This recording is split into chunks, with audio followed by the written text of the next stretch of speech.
बड़ी कन्या को तो दे दिया अपने बहनोई को, यानी अपनी साली को उन्होंने, अनंग देश के राजा थे, अनंग देश के राजा की कोई संतान नहीं थी और वो राजा दशरथ के घनिष्ठ मित्र थे। तो उन्होंने कहा, मित्र क्या मांगना है, क्या चाहते? कहे हमारी कोई संतान ही नहीं। चिंता मत करो, हमारी जो पहली संतान होगी वो हम तुमको देते हैं। उनकी पहली संतान कौशल्या से हुई, शांता। तो शांता का ब्याह उन्होंने करा दिया।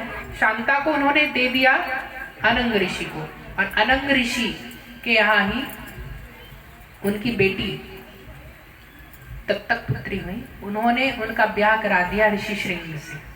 श्रृंगी ऋषि जानते हैं कहाँ पे है श्रृंगी ऋषि? श्रृंगी ऋषि का आश्रम कहाँ है? सिहावा। सिहावा में। श्रृंगी ऋषि के कमंडल से ही महानदी का उद्गम हुआ है, सिहावा नदी। हाँ। और दूसरा, हम ये जिस स्थल पे बैठे हैं छत्तीसगढ़ क्षेत्र में, ये छत्तीसगढ़ किस नाम से प्रसिद्ध है? हम जयकारा लगवाते हैं तो क्या कहते हैं? दक्षिण कौशल धाम की जय हो। ये दक्षिण कौशल कौन है? छत्तीसगढ़ क्षेत्र है। किस नाम से पड़ा? इसको कौशल क्षेत्र कहते हैं। ये भगवान राम का ननिहाल है, माता कौशल्या का मायका है छत्तीसगढ़। कहाँ पे है? चंदखुरी के पास। राजा कौशल थे, राजा कौशल की पुत्री हुई कौशल्या। कौशल नरेश उनकी पुत्री हुई कौशल्या, और कौशल्या का ब्याह हुआ राजा दशरथ से। राजा दशरथ के ही पुत्र हुए राम। दूसरा, ये दक्षिण कौशल क्षेत्र किस किस नाम से प्रसिद्ध है? पहला तो ऋषि श्रृंग का क्षेत्र है, शांता का ससुराल, राम जी का ननिहाल। तीसरा, भगवान वनवास के क्षेत्र में दंडकारण्य पधारे। ये दंडकारण्य कहाँ है? छत्तीसगढ़ में ही है ना, बस्तर संभाग। इसके अलावा राम जी शिवरी नारायण क्षेत्र भी है, माता सबरी के पास। वो शिवरी नारायण धाम भी छत्तीसगढ़ में है। और दूसरा महत्व छत्तीसगढ़ का, ये हमारे कृष्ण कन्हैया का ससुराल भी है। कृष्ण का ससुराल भी है। कृष्ण की कितनी पटरानियां थी? 8 पटरानियां थी। उन 8 पटरानी में एक, उनका नाम क्या था?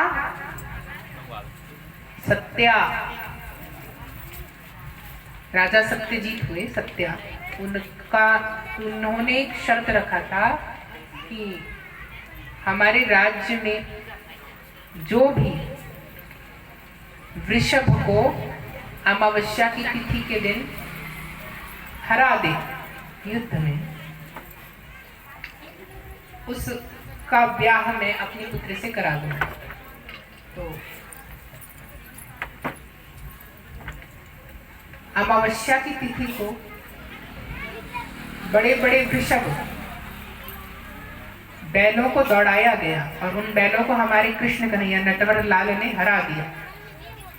इसीलिए जिस दिन उन्होंने हराया, उस मास को, उस पर्व को क्या कहते हैं?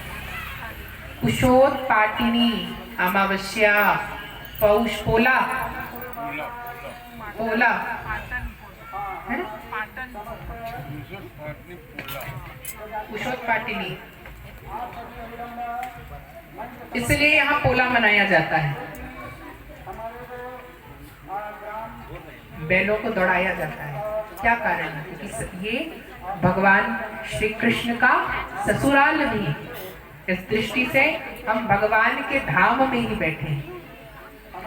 तो कहा कि श्रृंगी ऋषि के पास जाइए, उनके चरणों पे उन्होंने प्रेम से आग्रह किया। उन्होंने कहा कि आपके यहाँ पुत्रेष्टि यज्ञ होना है। पुत्रेष्टि यज्ञ हुआ। श्री कृष्ण श्री श्रृंगी को वहां आमंत्रण दिया गया। ऋषि श्रृंगी वहां यज्ञ किए। उस यज्ञ के यज्ञाग्नि से अग्निदेव प्रकट होते हैं, हाथ में पयस को लेकर के, खीर को लेकर के। उन्होंने यह दिव्य प्रसाद कहा आप अपनी पटरानियों को खिला देंगे। कृष्ण, राम और हरि, वस्तुतः ये तीनों एक ही हैं। इसलिए भगवान ऋषि श्रृंग ये हरि के उपासक थे, क्योंकि इनको वरदान मिला था। इसलिए शांता के पति के रूप में और वहां एक राजपुरोहित के रूप में दशरथ के यहाँ पे गए और उस खीर को जब उन्होंने दिया तो कहा इसको समान रूप से बांट करके आप खा लीजिए। राजा दशरथ ने ऐसा ही किया।